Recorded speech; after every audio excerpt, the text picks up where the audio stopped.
ನಮೋ ನಮಃ. ಇಂದಿನ ಸಂಚಿಕೆಯಿಂದ ನಾವು ಅಖಾಡಗಳ ಬಗ್ಗೆ ತಿಳ್ಕೊಳ್ತಾ ಹೋಗೋಣ. ಅಖಾಡಗಳು ಮೂಲತಃ ಆಧ್ಯಾತ್ಮಿಕ ಕೇಂದ್ರಗಳು ಹಾಗೂ ಧಾರ್ಮಿಕ ಸಂಘಟನೆಗಳು ಅಂತ ಹೇಳಬಹುದು ನಾವು. ಇದು ಸಾಮಾನ್ಯವಾಗಿ ಸನ್ಯಾಸಿಗಳಿಂದಲೇ ಮತ್ತು ಸನ್ಯಾಸಿಗಳಿಂದ ನಡೆಯಲ್ಪಡುವಂತಹ ಒಂದು ಸಮೂಹವಾಗಿದೆ. ಮತ್ತು ಇದರ ಸ್ಥಾಪನೆ ಬಂದು ಆದಿಶಂಕರಾಚಾರ್ಯರು ಮಾಡಿದರು. ಮೂಲತಃ ಅವರು ಕೇವಲ 4 ಅಖಾಡಗಳನ್ನ ಅವರು ಸ್ಥಾಪನೆ ಮಾಡ್ತಾರೆ. ಒಂದು ಜೂನ ಅಖಾಡ, ಇನ್ನೊಂದು ನಿರಂಜನ ಅಖಾಡ, ಇನ್ನೊಂದು ಮಹಾನಿರ್ವಾಣಿ ಅಖಾಡ, ಮತ್ತೊಂದು ಹಾವನಿ ಅಖಾಡ ಅಂತ ಹೇಳ್ಬಿಟ್ಟು.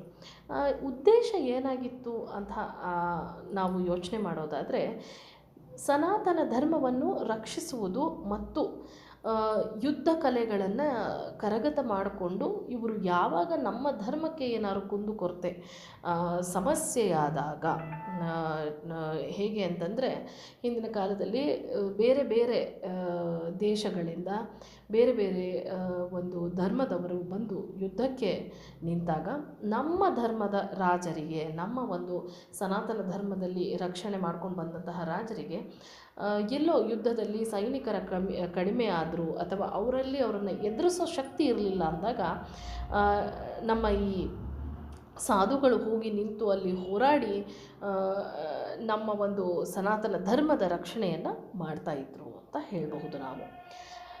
ಯುದ್ಧ ಮಾಡುವುದು ಸಹ ಇವರ ಒಂದು ಮೂಲ ಒಂದು ಕಲೆಗಳನ್ನ ಕಲಿಸ್ತಾರೆ. ಯುದ್ಧ ಮಾಡಲಿಕ್ಕೂ ಸಹ ಆ ಮೂಲ ಕಲೆಗಳನ್ನ ಇವರು ಕಲ್ತಿರ್ತಾರೆ.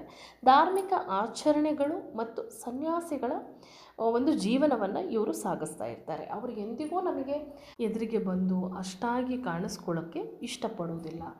ಅವರು ಸಂಚಾರವನ್ನು ಮಾಡ್ತಾ ಇರ್ತಾರೆ, ಇಲ್ಲಿಂದ ಅಲ್ಲಿಗೆ, ಅಲ್ಲಿಂದ ಇಲ್ಲಿಗೆ, ಆ ಥರ ಇಡೀ ಒಂದು ದೇಶದ ಸಂಚಾರವನ್ನು ಅವರು ಕೈಗೊಳ್ತಾರೆ. ಎಲ್ಲೆಲ್ಲಿ ಹೇಗೆ ನಡೀತಾ ಇದೆ ಅನ್ನೋದನ್ನು ನೋಡ್ಕೋತಾರೆ. ಮೂಲತಃ ಇವರು ಹೀಗೆ ಇಡೀ ದೇಶವನ್ನು ನೋಡಿಕೊಂಡು ಒಂದು ಪರ್ಯಟನೆ ಮಾಡಿಕೊಂಡು ತಪಸ್ಸನ್ನು ಮಾಡಿಕೊಂಡು ಅವರ ಒಂದು ಕಾರ್ಯಗಳನ್ನ ಮಾಡ್ಕೋತಾ ಇರ್ತಾರೆ. ಇವರು ಹೆಚ್ಚಾಗಿ ಧಾರ್ಮಿಕ ಮೆರವಣಿಗೆಗಳಲ್ಲಿ ಪಾಲ್ಗೊಳ್ತಾರೆ ಮತ್ತು ಈಗ ನಡೀತಾ ಇರುವಂತಹ ನಮ್ಮ ಕುಂಭಮೇಳದಲ್ಲಿ ಆಗುವಂತಹ ಶಾಹಿ ಸ್ನಾನ ಅಥವಾ ರಾಯಲ್ ಬಾತ್ ಅಂತ ನಾವೇನು ಕರಿತೀವಿ, ಅದರಲ್ಲಿ ಪಾಲ್ಗೊಳ್ತಾರೆ. ಮತ್ತು ಇದರಲ್ಲಿ ಸನ್ಯಾಸಿಗಳು ಅವರದ್ದೇ ಆದ ಒಂದು ಸ್ಥಾನಮಾನಗಳನ್ನ ಇಟ್ಕೊಂಡಿರ್ತಾರೆ. ನಾವು ಹೇಗೆ ಇಲ್ಲಿ ಗುರುಗಳು ಅಂತ ಕರಿತೀವೋ ನಮ್ಮಲ್ಲಿ, ಹಾಗೆ ಅವರಲ್ಲಿ ಮಹಂತ್, ಆಚಾರ್ಯರು, ಹೀಗೆ ಅವರನ್ನು ಕರೆಯಲಾಗುತ್ತೆ. ಮತ್ತು ಇಲ್ಲಿ ಪ್ರಮುಖವಾದ ಅಖಾಡಗಳು ಉದಾಹರಣೆಗೆ ಕೊಡಬೇಕು ಅಂತಂದರೆ ಶೈವ ಅಖಾಡಗಳಿದ್ದಾವೆ, ವೈಷ್ಣವ ಅಖಾಡಗಳಿದ್ದಾವೆ, ನಾಗ ಅಖಾಡಗಳಿದ್ದಾವೆ. ಇನ್ನು ತುಂಬ ಅದರ ಗುಂಪುಗಳು ಬೇರೆ. ಅದನ್ನು ಹೇಗೆ ಅವರು ಗುಂಪು ಮಾಡ್ಕೊಂಡಿದ್ದಾರೆ ಅನ್ನೋದನ್ನು ನಾವು ಮುಂದಿನ ಒಂದು ಸಂಚಿಕೆಗಳಲ್ಲಿ ನೋಡೋಣ.